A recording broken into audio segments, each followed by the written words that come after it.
Hello, welcome to Virgo Philippines. So, reading po ito for Virgo, Sun, Moon, Rising, Venus, and Jupiter Virgos.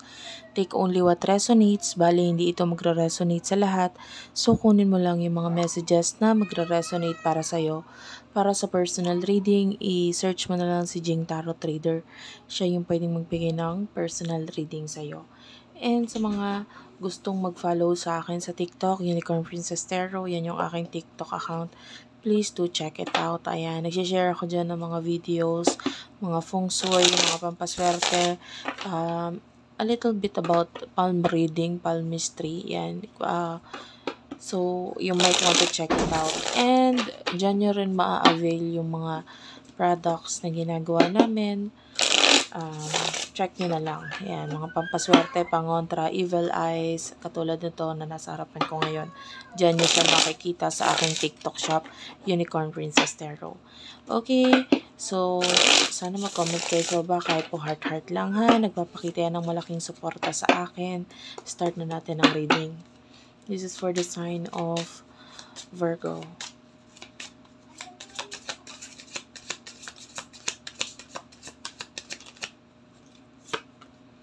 Queen of Wands is here. Okay, this would like to come out. Five of Wands. Ten of Swords. Bottom of the deck is the Six of Pentacles.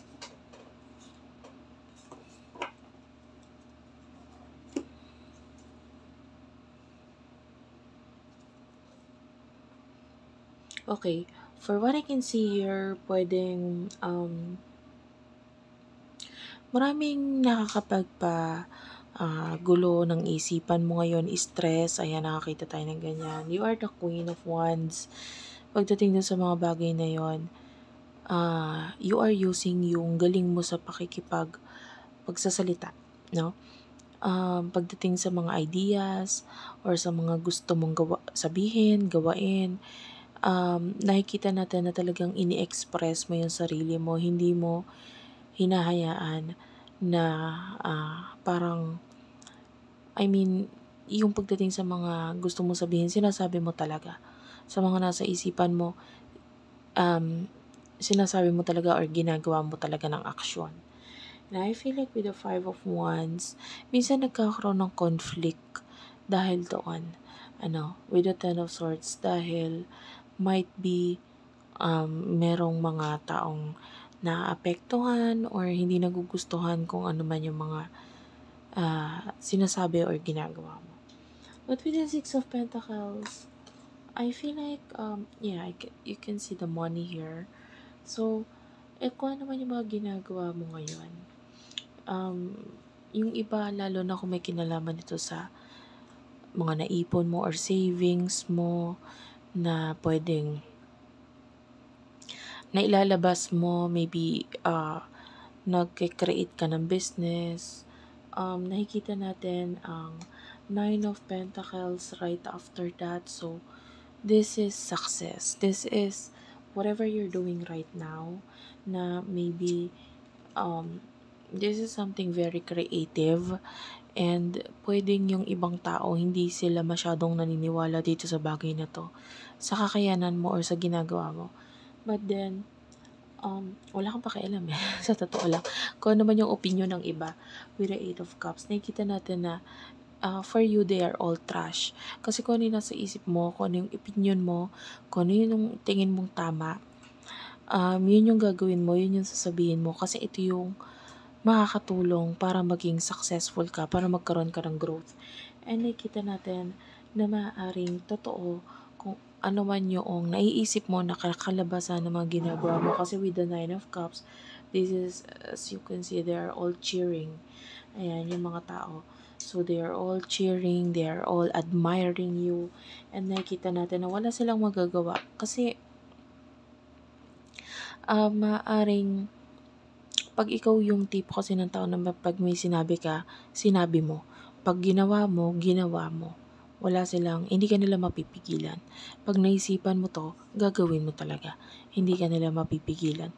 And nakikita natin na magbubunga naman talaga kung ano man itong ginagawa mo or gagawin mo. Dahil, bago mo palang gawin, maybe alam mo na kung paano ang procedure ng paggawa or pamamaraan kung anong gagawin mo dito.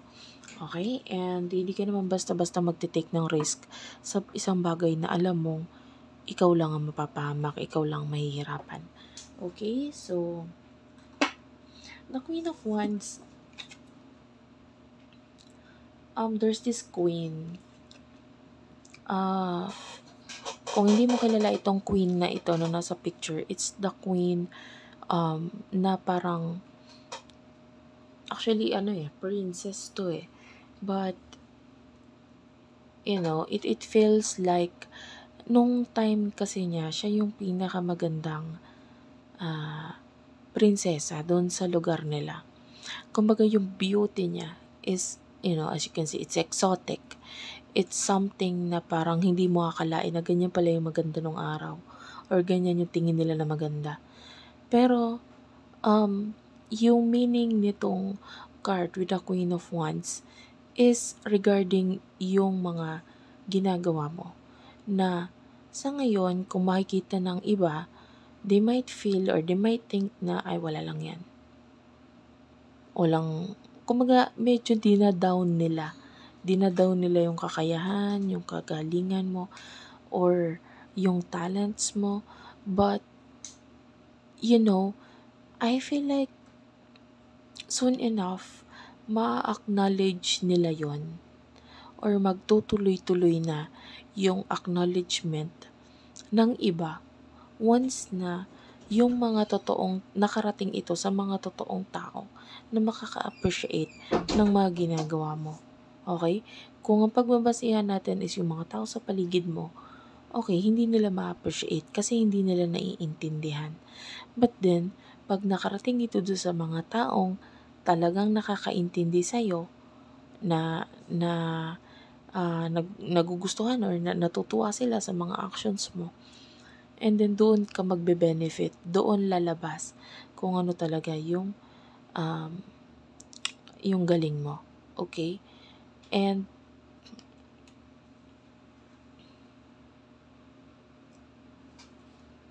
one example is that pwedeng yung mga taong nanja-judge sa'yo ngayon is let's say you are a bee, no, isa kang bubuyog. Hindi mo pwedeng kumbinsihin yung mga langaw na mas masarap ang honey kesa sa popo, 'di ba? Sa pops o sa tae. Sabihin na natin ganun. Hindi mo sila kayang kumbinsihin ng ganun kasi alangan kahit ipakita mo sa kanila yung honey, wala silang pakialam dyan. And that is what I can see with whatever you're doing right now. Okay? Pwedeng hindi na-appreciate ng iba, pero time will come.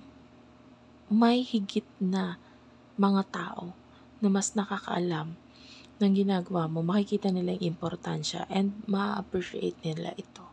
At mas mag-grow siya sa mas malaking kumbaga sa ngayon, akala mo maliit lang pero in the future, time will come na magiging malaki ang balik nito sa'yo. Okay? So, let's talk about the person that you're dealing with pagdating sa love.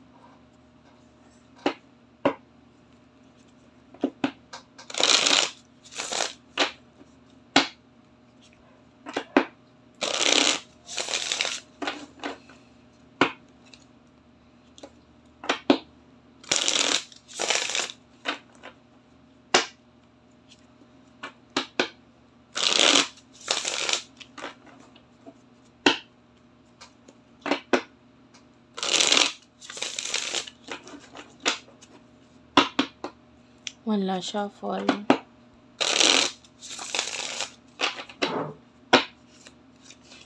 Pagdating sa love.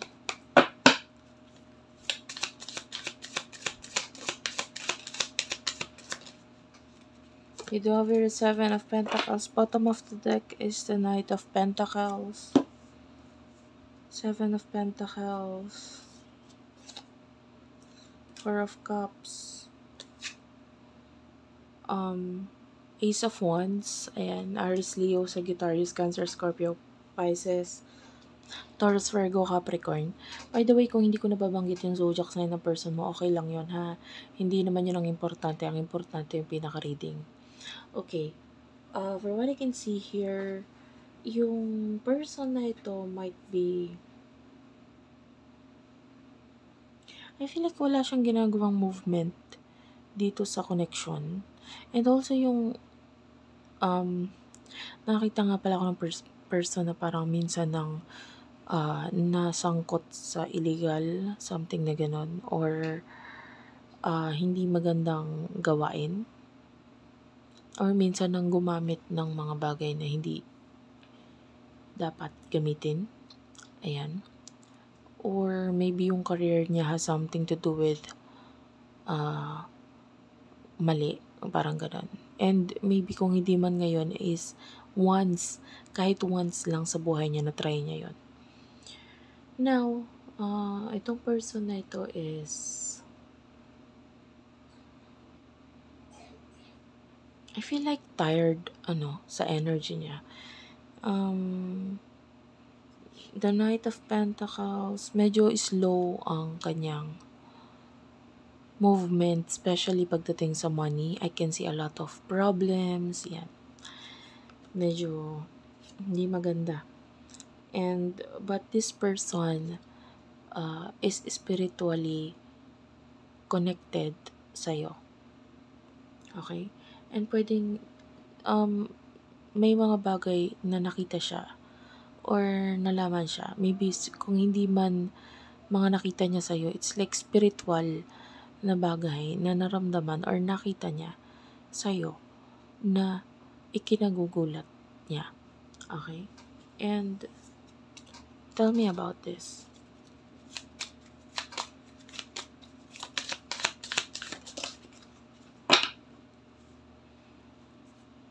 The King of Wands is here. So, hindi niya makakaila Hindi niya makakaila na siya yung King of Wands, which is the person na pwedeng perfect match para sa'yo. And na-realize niya yun.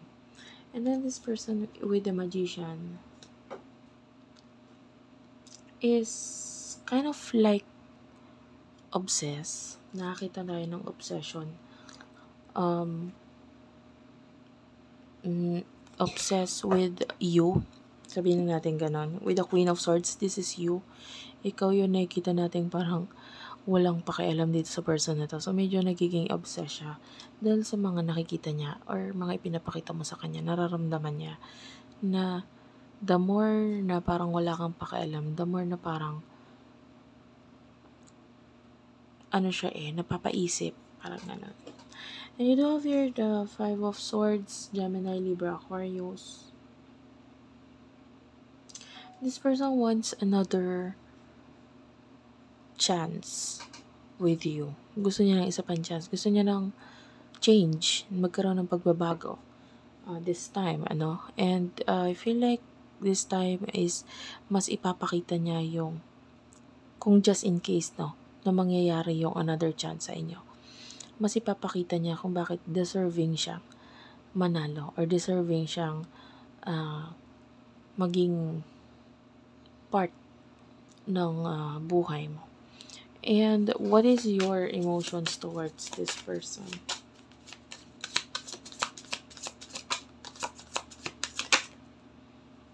The Tower is here. So, the Tower, the King of Pentacles, and the Devil. And dalawang major arcana, the Tower and the Devil. Bottom of the deck is the World. Ayan, tatlong major arcana.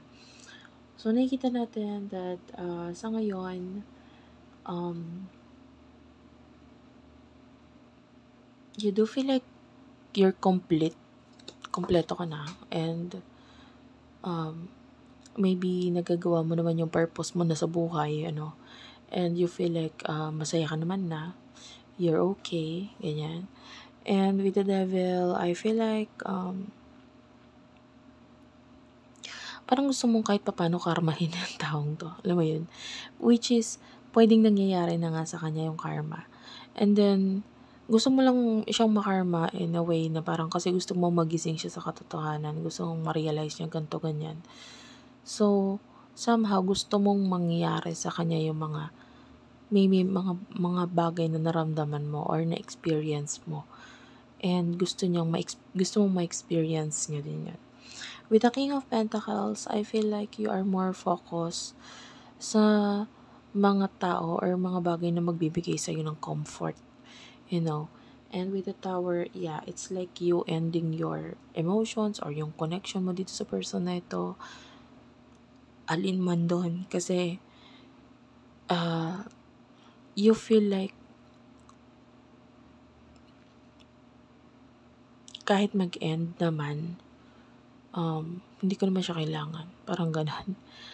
Parang okay na lang rin na kung wala siya. Kung nandiyan siya, di okay lang din. Kung wala, di okay lang din. Parang ganun. Wala namang mawawala sa akin.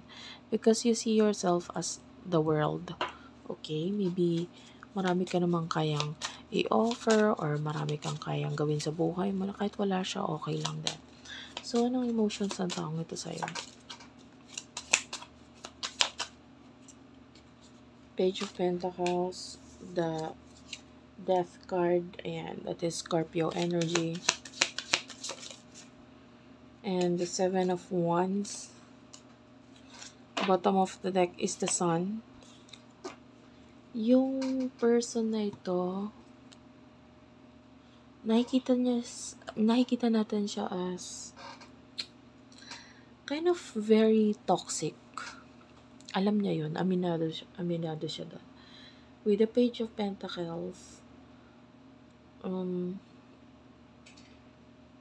this person wants to message you or may mga message na hindi niya sinesend, or maybe this person is like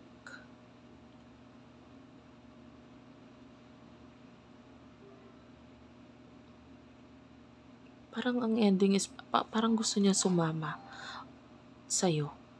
Parang ganun. Or gusto niyang makita ka. This person with the 7 of Wands is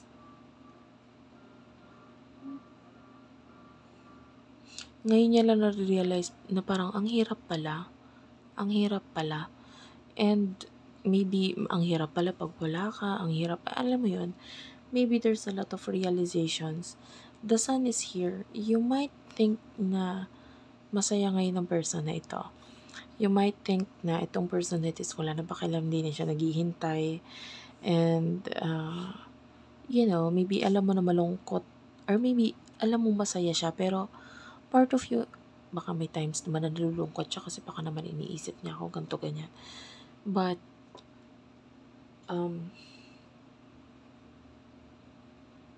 tell me about the real emotions of this person.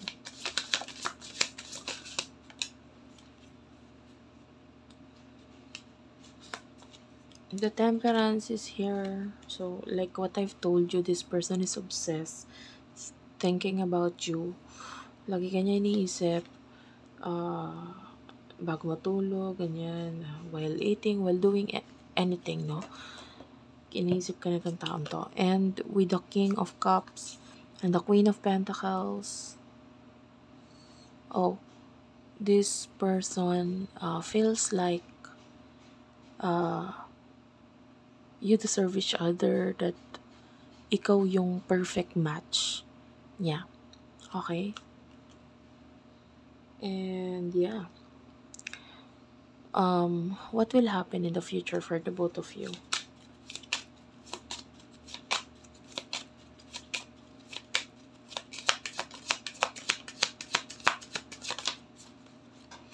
In the near future, you do have here the Three of Cups, the High Priestess, the Wheel of Fortune,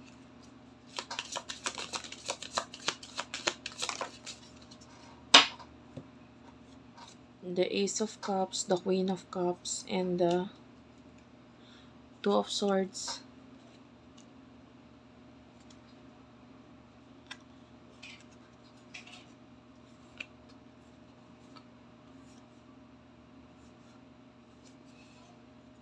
Tell me about the Three of Cups.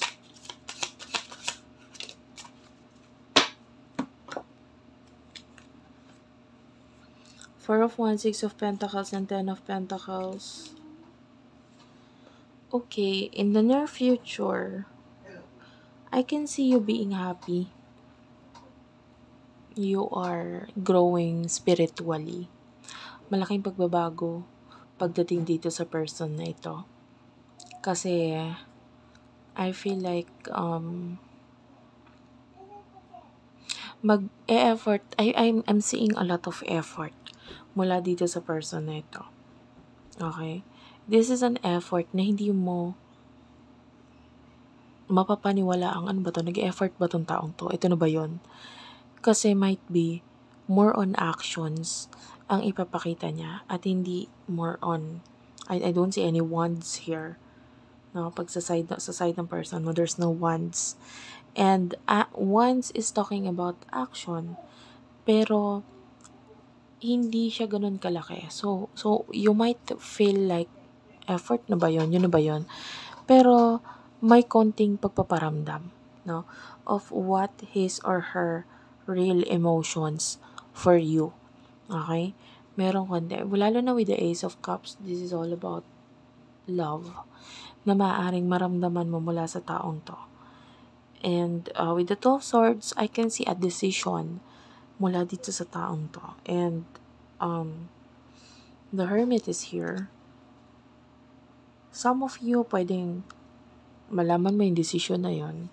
Some of you pwedeng magkaroon ka ng clue or hint regarding dun sa decision niya. So, alin man dun. And the Ten of Pentacles, this is you having a lot of, that is money, guys. That is money. Ten of Pentacles, that is money.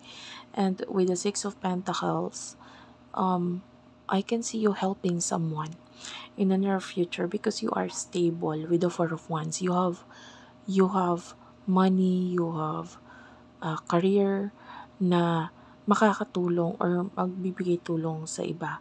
With the Six of Pentacles and the Ten of Pentacles, that is money.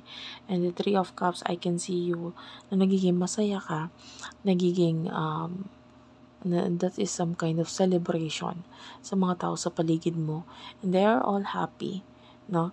And they are all happy kasi nararating mo yung mga bagay na hindi mo akalaing mararating mo. Okay, so thank you for watching, guys. I love you all and bye-bye.